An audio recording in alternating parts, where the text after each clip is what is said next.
என் மகளை பற்றி தகாத வார்த்தை ப்ளூ ஃபிலிம் ஆர்டிஸ்ட் சொல்லிடுச்சு. வேற கூட சொல்ல எனக்கு விருப்பம் இல்லை. அப்படிப்பட்ட சூழ்நிலையில் எங்கள் சம்பந்தார் வந்து சீக்கிரமாக கல்யாணம் முடிச்சிடணும் அப்படின்னு சொன்னார். திருப்பூரில் தண்டலத்தில் அந்த வீட்டில் வச்சு நிச்சயதார்த்தத்தை சிறப்பாக முடித்தோம். அவங்க குடும்பத்தில் உள்ளவங்களும் எங்கள் குடும்பத்தில் உள்ளவங்க கலந்துக்கிட்டாங்க.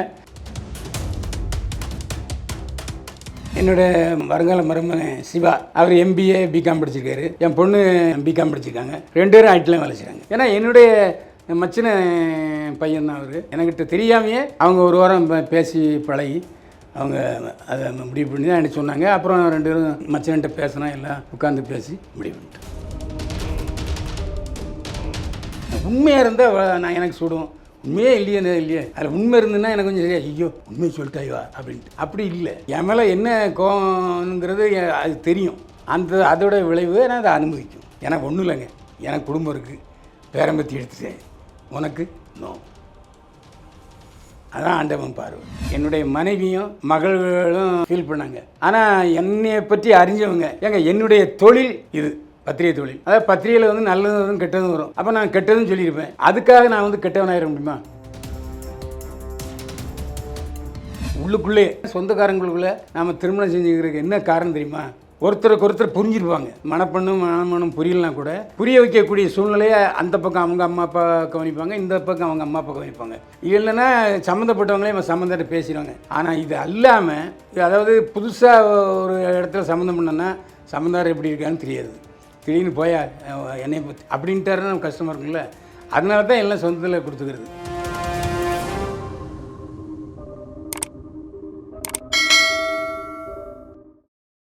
சார் வணக்கம். சார், இப்போ பைல்வான் அவங்களுடைய மகளுக்கு என்கேஜ்மெண்ட் ஆயிடுச்சு, அந்த ஃபோட்டோஸ் ரிலீஸ் ஆயிருக்கு அப்படின்னு அது ஒரு பக்கம் பெரிய பேசு பொருளாக போயிட்டு இருக்கு. அதை நீங்கள் எப்படி பார்த்தீங்க? இல்லை, என்ன காரணம்னா என் மகளை பற்றி தகாத வார்த்தை ஒரு ப்ளூ ஃபிலிம் ஆர்டிஸ்ட் சொல்லிடுச்சு. அது எனக்கு ரொம்ப வருத்தமாக இருக்குது. பேரை கூட சொல்ல எனக்கு விருப்பம் இல்லை. அப்படிப்பட்ட சூழ்நிலையில் எனக்கு வந்து அந்த எங்கள் சம்பந்தார் வந்து சீக்கிரமாக கல்யாணம் முடிச்சிடணும் அப்படின்னு சொன்னார். இல்லை, கல்யாணம் செப்டம்பர் 15 தான். அதனால் நிச்சயார்த்தம் திருப்பூர் கோயிலில், ஏன்னா திருப்பூர் கோயிலில் எனக்கு வீடு இருக்குது, திருப்பூரில் தண்டலத்தில்.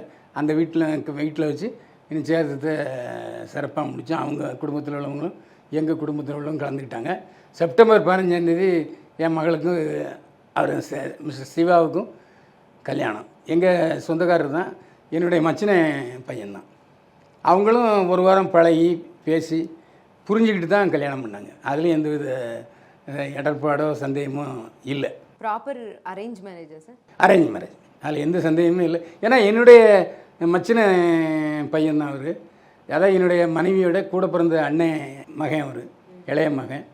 அதனால் அவங்க ஒரு வாரம் என்கிட்ட தெரியாமையே அவங்க ஒரு வாரம் பேசி பழகி அவங்க அதை முடிவு பண்ணி தான் எனக்கு சொன்னாங்க. அப்புறம் 2 பேரும் என் சம்மந்தம் மச்சன்கிட்ட பேசினா எல்லாம் உட்காந்து பேசி முடிவு பண்ணிட்டோம். சார், ஆனால் இந்த நிகழ்வுகள்லாம் நடக்கும்போது கண்டிப்பாக நீங்கள் சந்தித்த இந்த சவால்கள்லாம் வந்து வீட்லேயும் வந்து ஒரு பெரிய பாதிப்பை ஏற்படுத்தியிருக்கோம்ல? இல்லை, அது வந்து அதாவது என்னுடைய மனைவியும் மகளும் அவனும் ஃபீல் பண்ணாங்க. ஆனால் என்னையை பற்றி அறிஞ்சவங்க என்னுடைய தொழில் இது பத்திரிகை தொழில்.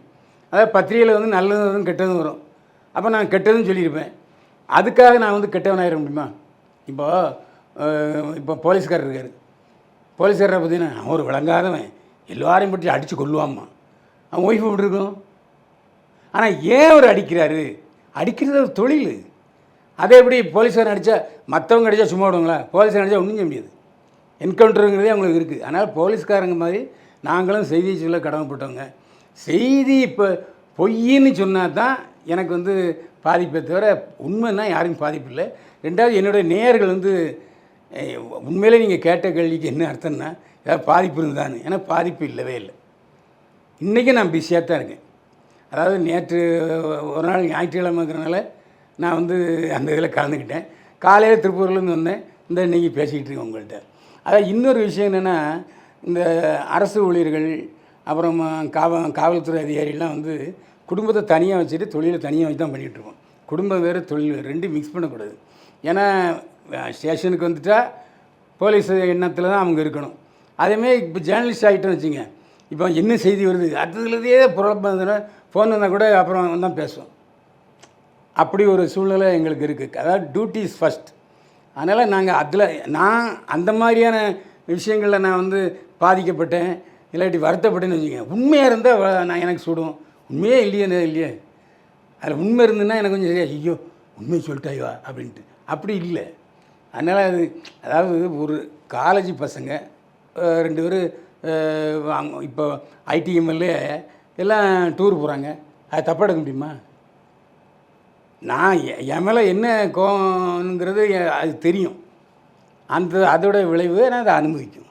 எனக்கு ஒன்றும் இல்லைங்க, எனக்கு குடும்பம் இருக்குது, பேரம்பத்தி எடுத்துட்டேன், உனக்கு நோ. அதான் ஆண்டவன் பார்வை. சார், ஆனால் நம்ம யாருக்காவது திருமணம் நடக்கும்போது அவங்கள பற்றின விஷயங்கள் வந்து கண்டிப்பாக பைல்வான் சார்கிட்ட கேட்டு இப்போ நான் சொன்னேனே, நம்ம அதை கேட்டு தெரிஞ்சுக்கும் போது உங்கள் வீட்டில் வந்து இப்போ ஒரு திருமணம் நடக்க போகுது. இப்போ பொண்ணு என்ன படிச்சிருக்காங்க, பையன் என்ன படிச்சிருக்காங்க, என்ன பண்ணிட்டு இருக்காங்க, அந்த விவரங்கள் ஏதாவது சொல்ல முடியும்? இல்லை, என்னோட வருங்கால மருமகன் சிவா, அவர் எம்பிஏ பிகாம் படிச்சிருக்காரு. என் பொண்ணு பிகாம் படிச்சிருக்காங்க. 2 பேரும் ஐடியில் வேலை செய்கிறாங்க. அவன் மருமகன் வேற ஒரு கம்பெனியில் வேலை செய்கிறாரு, இவங்க வேலை செய்கிறாங்க. அதாவது என் பொண்ணுக்கும் ஒர்க் ஃப்ரம் ஹோம் 3 நாள் உண்டு. அவருக்கு இது டெய்லி போயிட்டு வரணும். உங்களுடைய ஒய்ஃப் என்ன சொன்னாங்க சார் இந்த திருமணத்தை பற்றி? இல்லை, அவங்க இப்போ அண்ணன் மகங்கும்போது இன்னும் கொஞ்சம் பாசம் இருக்குல்ல. அதாவது என்ன இதில், அதாவது எதுக்கு இந்த உள்ளுக்குள்ளேனா சொந்தக்காரங்களுக்குள்ளே நாம் திருமணம் செஞ்சுக்கிறதுக்கு என்ன காரணம் தெரியுமா? ஒருத்தருக்கு ஒருத்தர் புரிஞ்சிருப்பாங்க. அப்படியே அவங்க புரியலை, அதாவது மணப்பண்ணும் புரியலைனா கூட புரிய வைக்கக்கூடிய சூழ்நிலையை அந்த பக்கம் அவங்க அம்மா அப்பா கவனிப்பாங்க, இந்த பக்கம் அவங்க அம்மா அப்பா கவனிப்பாங்க. இல்லைன்னா சம்மந்தப்பட்டவங்களே நம்ம சம்மந்தத்தை பேசிடுவாங்க. என்ன அப்படின்னா அதை கொஞ்சம் இல்லைப்பா, அது அப்படி இல்லை, கரெக்ட் இல்லை, கோவப்படக்கூடாது அப்படின்னு பேசிடுவாங்க. ஆனால் இது அல்லாமல், அதாவது புதுசாக ஒரு இடத்துல சம்மந்தம் பண்ணோன்னா சம்மந்தாரம் எப்படி இருக்கான்னு தெரியாது. திடீர்னு போயா என்னை பற்றி அப்படின்ட்டாருன்னா நம்ம கஷ்டமாக இருக்கும்ல. அதனால தான் எல்லாம் சொந்தத்தில் கொடுத்துக்கிறது. அந்த அடிப்படையில் எனக்கும் சொந்தத்தில் கல்யாணம் ஆகலை, எங்கள் வீட்டில் யாருக்குமே சொந்தத்தில் கல்யாணம் ஆகலை. அதனால்